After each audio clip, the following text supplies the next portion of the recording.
Welcome. Thank you. Thank you.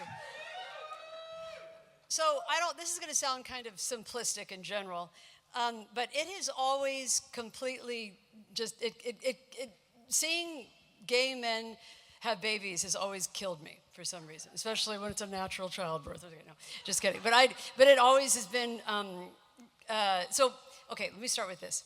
So first of all, this is really hard. It's been, to try to sum up in the next 20, 25 minutes, I'm just kidding, it's like 3 minutes. What all the emotion and the this and the depth of this is hard. But okay, anyway, I knew the basics about Jamie and Alex's adoption because I had seen Alex's show, his solo show, Baby Daddy. And I knew that they adopted this very sweet, big crowd pleaser of a show. Yes, sir. At least for Alec. And then they'd adopted this very sweet, adorable little boy named Zion. He was 5 years old. And he was considered to be difficult to place because of his emotional volatility, and he was black, and he is black. And as Alec talks about in the show, it's a lot harder for black kids, to be adopted. And the older you are in that system, the harder it gets, and a lot like Hollywood. Is that all right? Sorry, that's a dumb analogy. That was stupid. Sorry. But Zion found his home, and the second that Alec and Jamie saw Zion's photo, Alec said that he immediately was like, "That's our baby." And a little side note that so Alec still has people that come up to him to let him know how much your show has really impacted our lives, and how much and they're also like, we also have a Filipino maid. Thank you so much. And we adopted. This is Felix. We adopted him after seeing your show, and you owe us $40,000. Jamie has never done a solo show, so I don't know if he's a good person or not. But for the sake of the night, let's assume that he is. Obviously, I will say that this last Monday, I drove from Santa Monica to Pasadena. I'll hold for applause. It's so hard.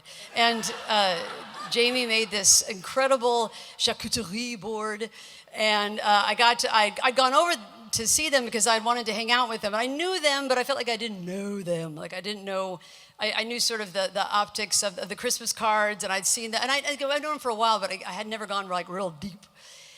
So when you walk into their house, there's there's a pink Christmas tree decorated with like drag queen ornaments on it. I think it's a Halloween-y thing too.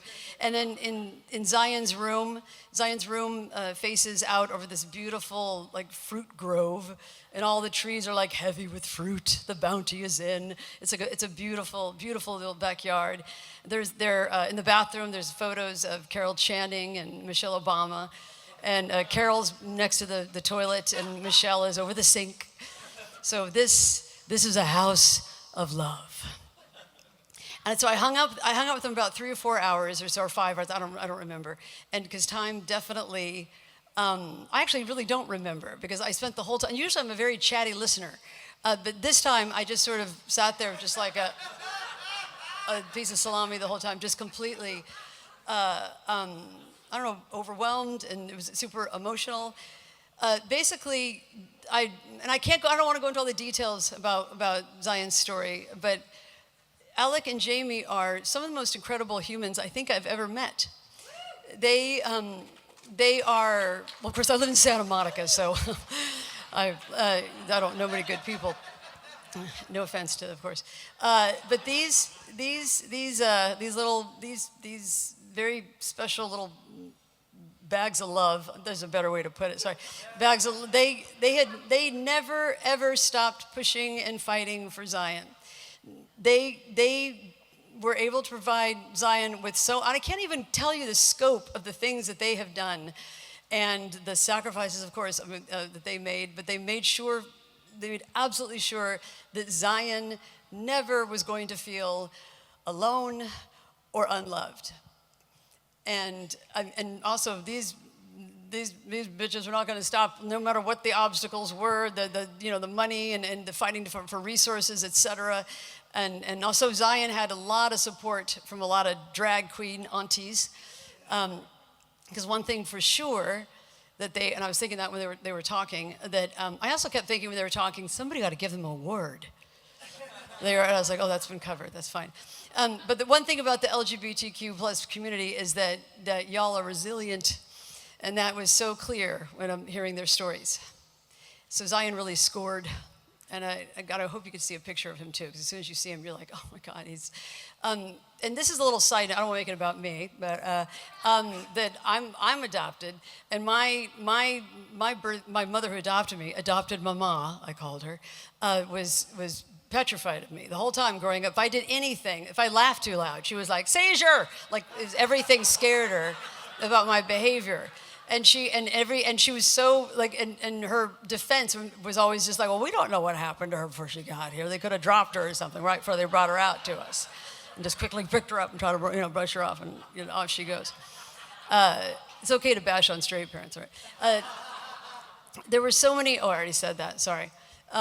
Like about how I kept thinking like, God, someone should give him awards. And so one of the stories that they told that I thought this would be okay, not reveal too much, and also sort of sum it up about Zion, was that when they first got him in the early years, they were telling me about how Jamie was saying that they would drop him off at school, and they had this ritual of making sure that Zion knew that they were coming back.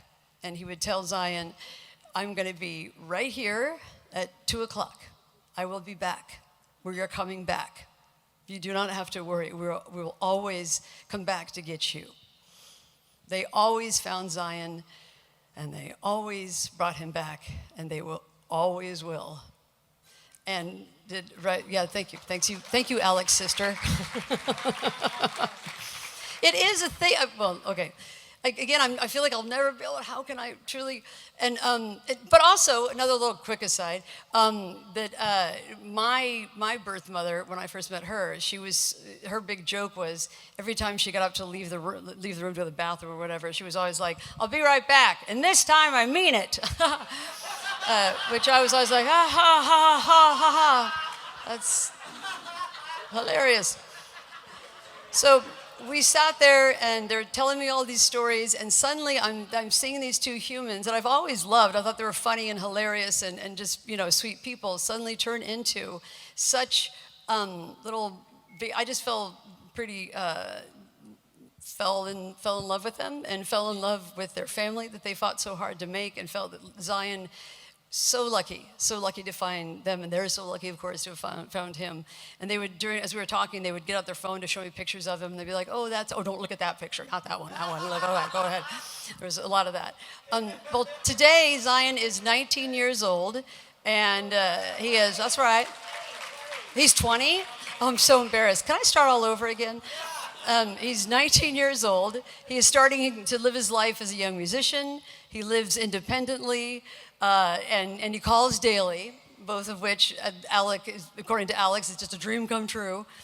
And he also has started this thing where when he hugs them, he now tells them that he's like, I appreciate you. And if I don't know if you've ever had someone give you I appreciate you, you know that it's like the best thing in the world, because they're not just saying that they appreciate, what you just did, but they appreciate all of you. Like who you are. So Alec and Jamie, I appreciate you. We appreciate you so much. Somebody should give you an award. So it is my great honor to present this year's Murray Reese Family Award to Alec Mappa and Jameson Aubert.